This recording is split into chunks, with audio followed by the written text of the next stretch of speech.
The Death Riders are one of the most prominent stables in AEW.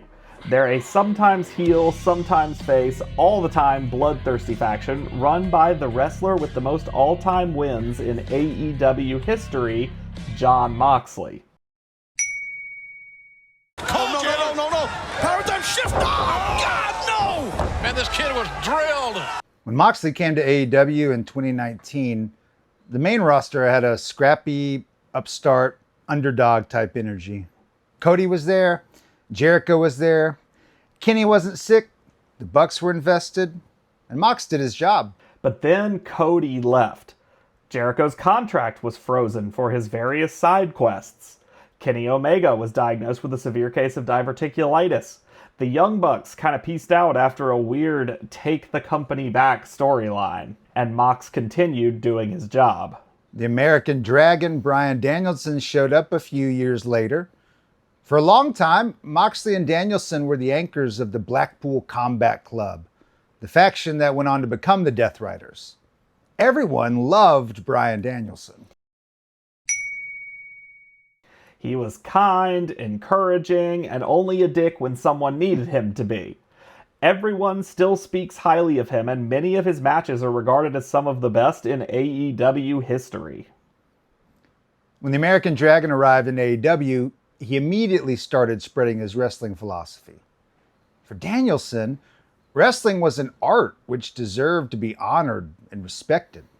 He cultivated a locker room based on mutual love of the game, encouragement, and support to make one another better while lifting up the new guys. He believed the spirit of AEW was maintained by providing high-quality, hard-hitting technical matches. He promoted camaraderie and mentorship in the locker room. He was happy to be there, and he was happy with the promotion.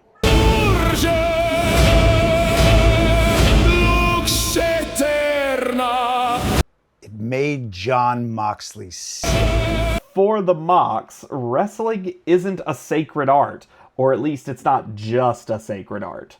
Wrestling for Jon Moxley was both an outer struggle and an inner struggle. In his mind, when you're in the ring, you're not only overcoming your opponent, you're also overcoming yourself. What the wrestler truly struggles against is the shadow, the id, the trauma, the ego. And that this struggle is fundamentally transformative. Caring for something so much that you let it chip your teeth and drink your blood strips away illusions until all that's left is the heart of darkness, the struggle against oneself, the pure, raw display of violence for the sake of violence. This is Jon Moxley's philosophy of violence, not as spectacle, not as glitz and glamour, not as belts, but in pushing yourself to go further, harder, bloodier. This clashing of philosophies culminated in 2024 when Moxley turned on his once partner Bryan Danielson and challenged him for the title. At Wrestle Dream 2024, that challenge became a reality. But more than a belt was on the line. If Danielson lost, he would be forced to immediately end his full-time wrestling career. No more locker room mentoring.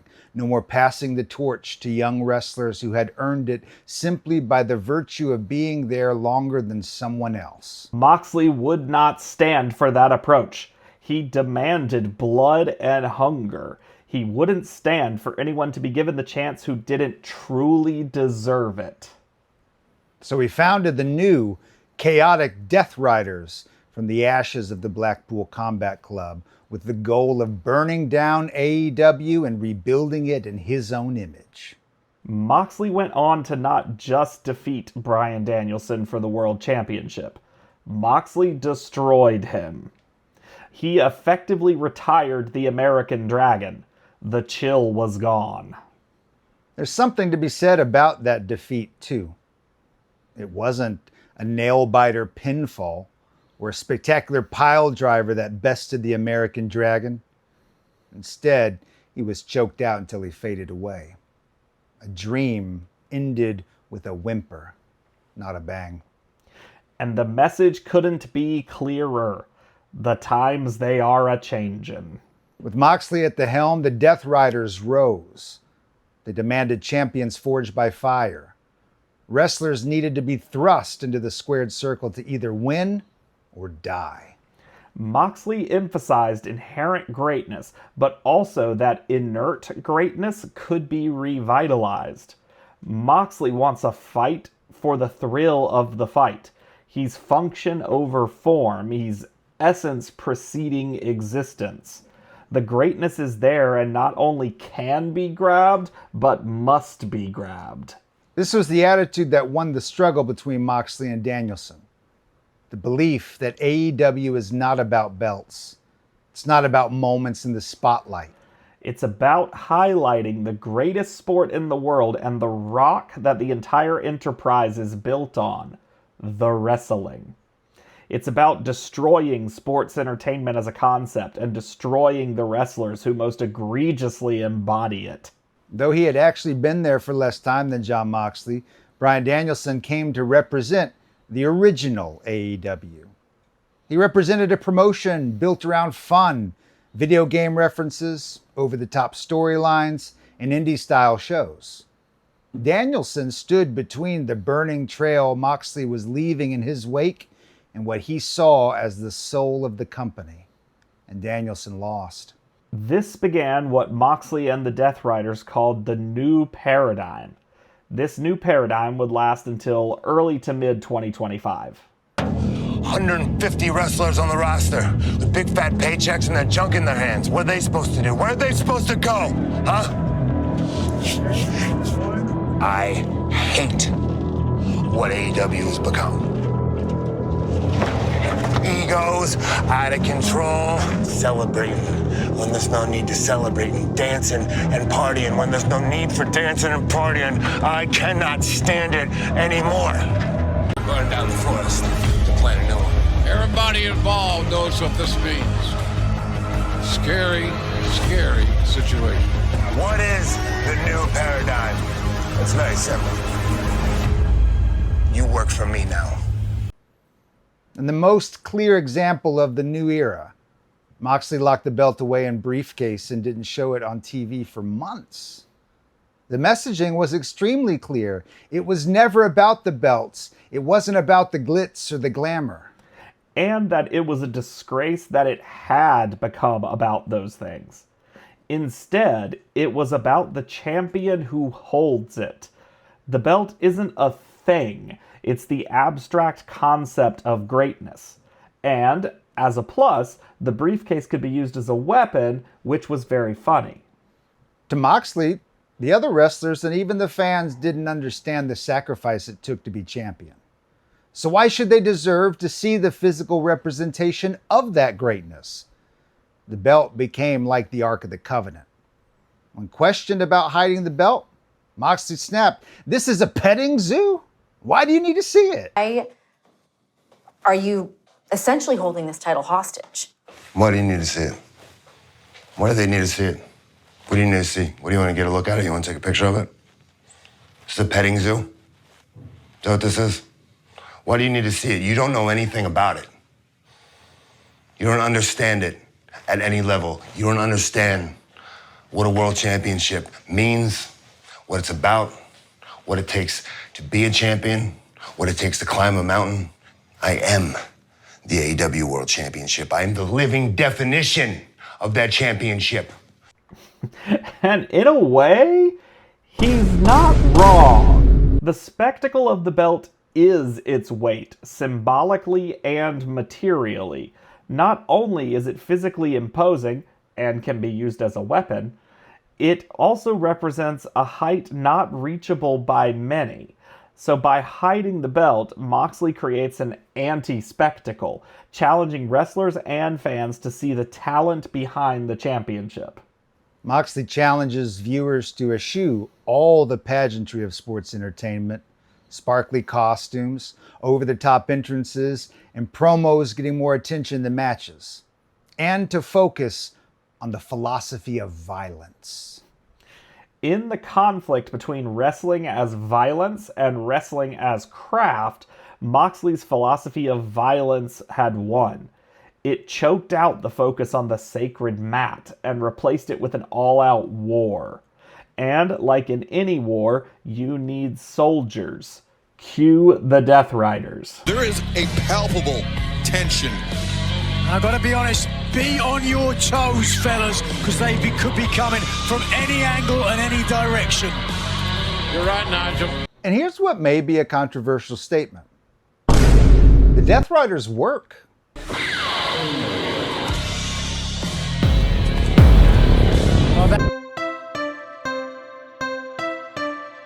Between the macro narrative of the grand struggle of Moxley versus the forces of zany sports entertainment aesthetics, think Young Bucks, and the micro narrative of Moxley, the man backstage ruling the locker room, you have the Death Riders. So they act as a meso-narrative connecting the base of purification through struggle to the superstructure of AEW's promotional direction. The Death Riders are not only the physical representation of a spreading philosophy of violence, but also the individual gatekeepers of all the parts of wrestling that repulsed Jon Moxley. Their ideas and reality and threats and archetypes and inversions all rolled into one. First, you have Claudio Castagnoli, the powerhouse, the mechanical, surgical antidote to theatrics. It doesn't matter how good your promo game is, if you can't step up in the ring, you will get swung and tossed aside. Yuta and Garcia, the young heroes. During this period, both of these young, previously babyface heroes were systematically stripped of their innocence and baptized in violence. They are the anti-indie underdogs. Their innocence lost. Pac, the bastard. Though he's a high flyer, he doesn't come with the typical high flyer tropes that Moxley hates. He stands in stark contrast to the more showy Young Bucks or the spectacle of luchadores. He shows you can be high flying without demanding fan appreciation or acknowledgement. Marina Shafir, the muscle. Coming from an MMA background, she's able to bring a realism to the women's division that contrasts sharply with Toni Storm. She dresses practically and fights with strikes and blows. The Death Riders act as a hydra, biting and chomping at all the different wrestler personas that Moxley saw as dragging the promotion away from what it should truly be about. Throughout the Death Rider dictatorship, we see the philosophy of violence play out in the relationship between Orange Cassidy and the Mox. During promos around this time frame, Moxley said that he wasn't going into matches targeting Orange's arm or a leg. Instead, he was targeting Orange Cassidy's soul. I am a technician of the highest order. I'm not going to target your shoulder, your knee, your elbow, your arm. No, my specialty, I'm going to work your soul. I will target your soul, your heart, your guts, your conditioning. Also during this time, Orange Cassidy declared to AEW, "You have no idea the danger you're in," regarding the tear that Jon Moxley was on. And he may have had a point. Moxley represents a threat to complacency. He's the enemy of spectacle for the sake of spectacle. He's a danger to the warm comfort of good enough.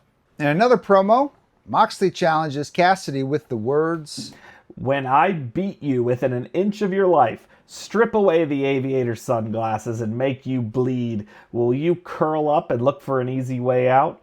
Or will you stand and fight like a real wrestler?" And ultimately, Cassidy does. At Full Gear 2024, Orange Cassidy is far from lackadaisical. He immediately comes at Moxley with a fire and an intensity that surprises even the commentators. The match goes on for almost 30 long minutes of solid wrestling. Jon Moxley saw the talent in Orange Cassidy and knew there was a strong wrestler hiding behind the comedy. And he knew it was his job to bring it out, to force the greatness Moxley felt had atrophied, to directly challenge any assertion that Orange Cassidy was a cosplay wrestler or a gimmick. And in this way, Moxley directly put Orange Cassidy even more over. In his shit talking, Mox always manages to highlight how tough his opponent is. For Mox, if you beat someone who sucks, then who cares? And if you lose to someone who sucks, doesn't that mean you suck? And this attitude leads to some really great promos and constantly putting over talent. Even though Moxley is more focused on the struggle, that doesn't mean he's inherently against putting over the younger talent. It just means he aims to accomplish it through his philosophy of violence. A common criticism of the Death Riders is that the story is all over the place, and that they're only really held together by Moxley himself through his own sheer force of will. But Moxley's story, and the story of the Death Riders more broadly, isn't the story of just a man. It's the story of a vision for a company. And yes, that may make the motives of the Death Riders more difficult to discern from a casual watch. But the Death Riders were never conceived of as a one-off story that comes up from time to time. They represent a time of transition for the promotion. While the dictatorship of the Death Riders isn't technically over, they did experience a fall at All In Texas in 2025. In an extremely violent, how apropos, Texas death match, Hangman Adam Page bested the Mox to reclaim the AEW World Championship. Hangman fought for the championship in the exact way Moxley wanted. Hangman stood up for what he believed in and rose to the challenge. He met the violence, trying to keep him down with even greater violence. But Hangman's violence was different from Moxley's. Hangman unlocked the briefcase containing the belt, symbolically and literally freeing the promotion and the viewers from the tyranny of the Death Riders. And the significance of Hangman as one of the AEW originals isn't lost. Hangman besting Moxley in a contest of violence was also a restoration. But after everything that happened during the reign of the Death Riders, things can't just go back to the way they were before. While Hangman is a restoration, he's also the face of a transition period. Danielson was the thesis, Moxley was the antithesis, so Hangman has to be the synthesis. And that synthesis has been the driving force of AEW in this restoration era. While it's still not the same promotion that it was in the early days, much of the pageantry has come back. The clouds have parted, yet the focus on the wrestling itself remains. There is still a philosophy of violence, but a more synthesized one.